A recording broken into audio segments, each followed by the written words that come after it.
65. So, all right, lovely. Well, welcome everybody. Thank you for coming along. This is the second session for the Dementia Knowledge Network Dementia Action Week, Dementia Chats. It's a lot of dementia.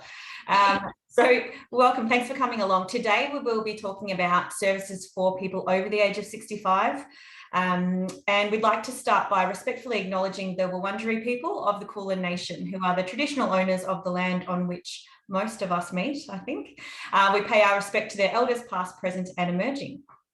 So Sarah and I will just pose a bit of a Q&A session back and forth, and then there'll be time at the end for you to ask any questions or provide some feedback to us. That would be really great. So today we're talking about, as I said, how to access services for people over the age of 65 through My Aged Care. So Elizabeth, often as we age, we need a little bit of extra help to complete certain tasks. If someone is starting to find driving difficult or needs a little bit more support to access the community, where do they go? Yeah, so My Aged Care, or the acronym MAC, MAC, is the online portal. So that's seen as the gateway into Australian aged care services. So the lowest level of care for people over the age of 65 is called the Commonwealth Home Support Program. And there's another acronym there, which is CHSP or CHISP, you might have heard about being referenced as. So that's the lowest level of care. And this CHISP service has taken over what used to be council-run services designated for specific local government areas, or LGAs. So Elizabeth, what do I need to do? What kind of assessment do I need to access some of these government-funded services? Yeah, thanks, Sarah. There's two different types of aged care assessment teams. So there is the Regional Assessment Team, another acronym is RAS, and there's also the Aged Care Assessment Team, or ACAT. So the RAS team offers entry-level assessments for people who typically require low-level support, and that's through the CHSP program. So people who are living at home just needing a little bit of extra help, sort of 1 or 2 services a week, will access that program through the RAS assessment, and the aged care assessment team offer a more comprehensive assessment. So that's with the view to receiving approval for a home care package and or access to residential respite or permanent aged care facilities. Thanks, Elizabeth. Why do I need an assessment to access support? Couldn't I just, like I used to, go to the council and ask for some domestic help? Yeah, so the government is trying to streamline all of our aged care services. So an assessment through either the RAS team or the ACAT team is required if you want to access government funded support within Australia. So by calling MAC, My Aged Care, there will be a basic phone assessment completed, and then they will recommend which services and potentially refer you on to either the residential aged care, residential assessment team, RAS, or the aged care assessment team for a face-to-face assessment to then determine your needs and eligibility for formal services. Okay. I know that families often ask about accessing services just for a short period of time to support a parent or a loved one when informal carers or family are going away on holidays or if they become unwell. What supports are available for just short-term services? Yeah, look, there are carer support programs, which can be a great option because most older people do have informal support, whether it's family, friends, a neighbour, somebody around them offering them a little bit of assistance. So there are both state-funded carer programs and Commonwealth-funded carer programs in Australia. And the Carer Gateway can be a good place to start to support family carers in their role as a carer for an older person. So if seeking to access short-term residential respite in a government subsidised facility, you will need for the older person to gain an aged care assessment, which is a requirement to determine what the needs of the older person are and then whether the facility has the capability to support those needs, even if it's just a 2-week residential respite stay. Okay, that makes sense.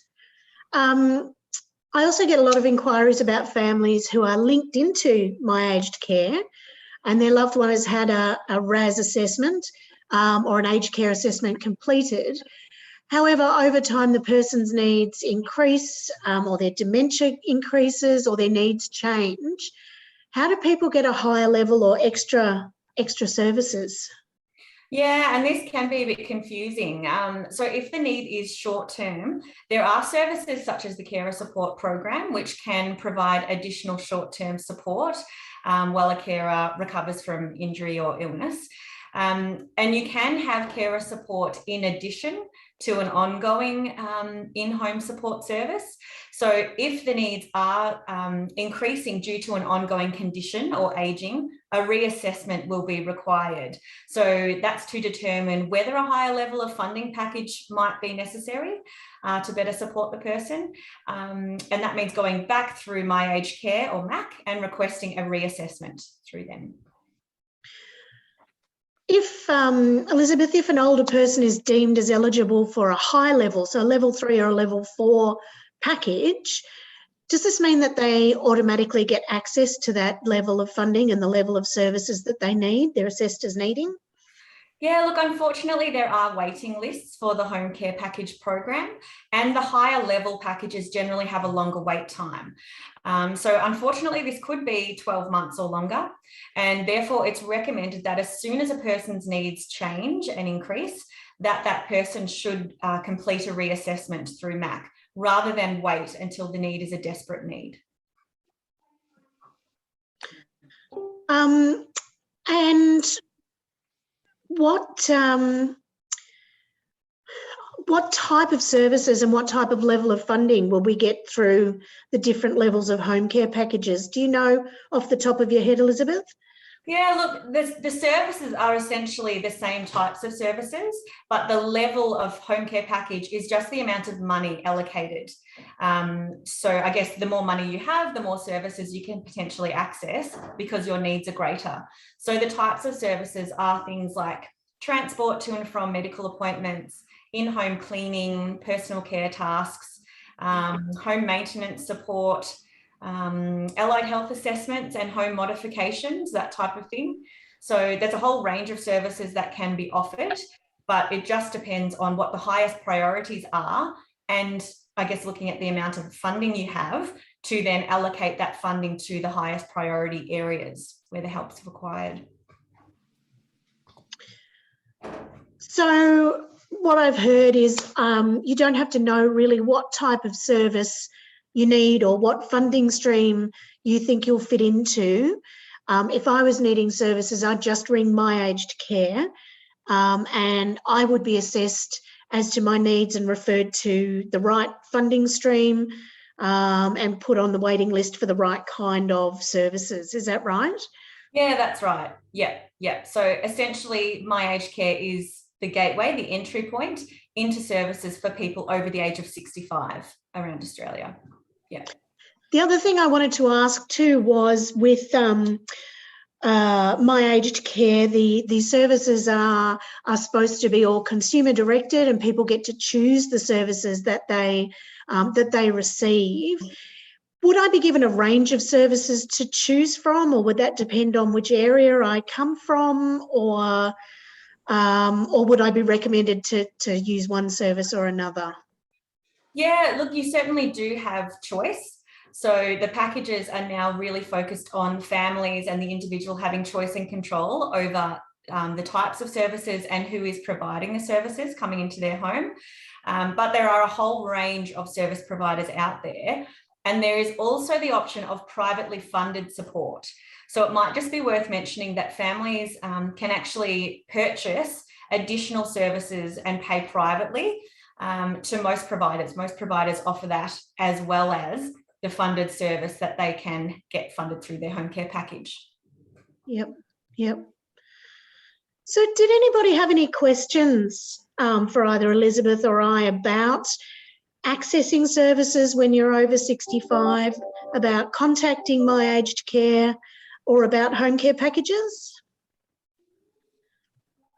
I have a question, Selena. My mum at the moment is waiting for the assessment for the home care package through, I think it's Eastern Health, I've been told. So once she gets approved for whatever there is, so you're saying on top of that, there is also a waiting period. Is that correct? For that level to be funded, depending on what level she's been approved for. Yes, that's right. Yeah. Okay. And that can take up to 12 months, did you say? Yes, so that up to 12 months or even potentially longer is for the higher level packages. So right, yeah. Ideally, if it's a level 1 or 2, your mum should be able to access that funding fairly quickly. But generally, because there's only a limited number of packages at the higher levels, yes. There is a wait list. So we need to wait for that funding to become available to then be allocated. So it depends, really. Yeah. So, sorry, I don't mean to keep going. It's just this is all new to me. So my mum at the moment has got some funding through the Yarra Rangers Council because she has been assessed by the RAS team, but also through the Gateway Carers. Can I also get some kind of assistance to help support my father? So is that correct? So I can use both services at the same time? Oh, I can. Oh, that's good. Thank you. I wasn't aware of that. I have heard of Gateway Carers, but I wasn't quite sure if I could use them both at the same time. So, yeah. Yeah, and it is a confusing system. So, please don't think that it's you. Everybody's confused, including those of us who work in the space, and things do change quite rapidly as well. Rodney, you had a question. Oh, you're on mute, Rodney.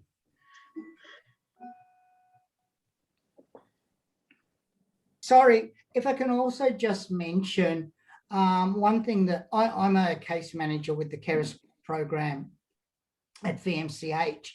And one thing I've noticed and recognised is for anyone, but especially older people, if they're in hospital and especially a public hospital, you need to make sure that you actually speak to social workers about what supports are available when they come home.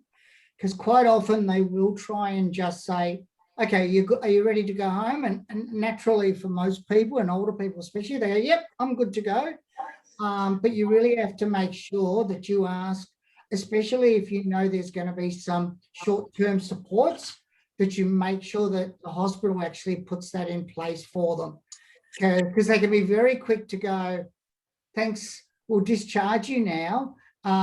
And then basically you're stuck without any services and any supports, and then it can be quite difficult.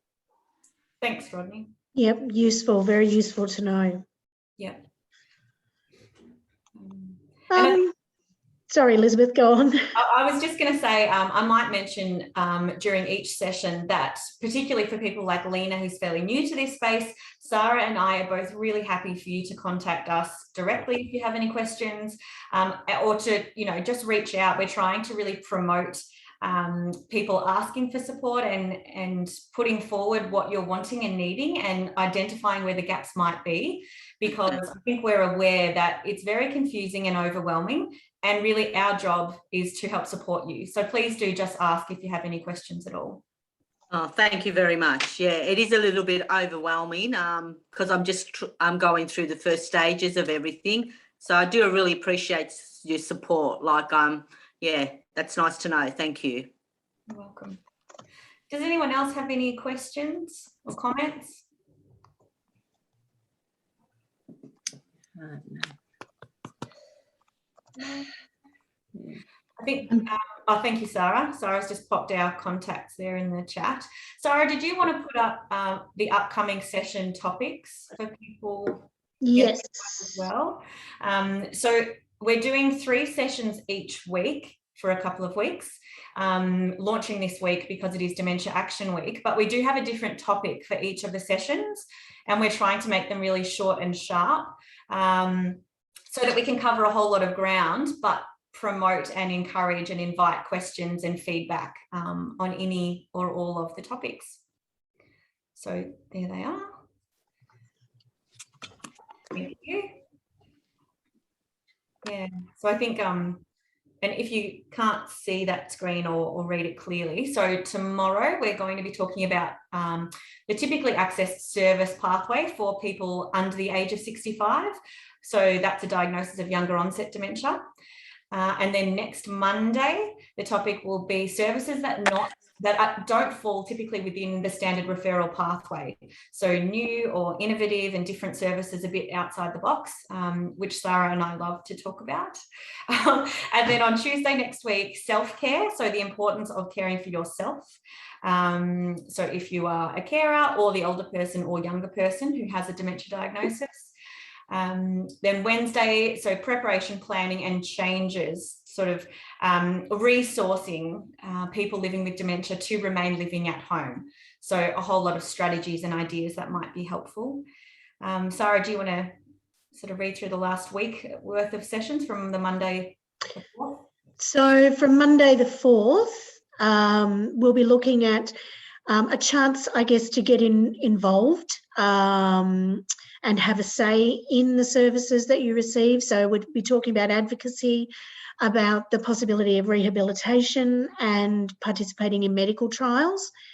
Tuesday the 5th of October, we've left open as a Q&A in case people want to know more about different services. We'll be taking, obviously, suggestions over the sessions about what people would like to hear about. We thought we'd leave one open.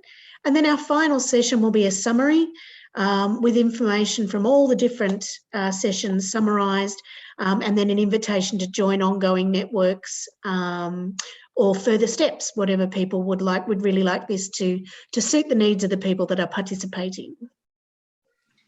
Thank you.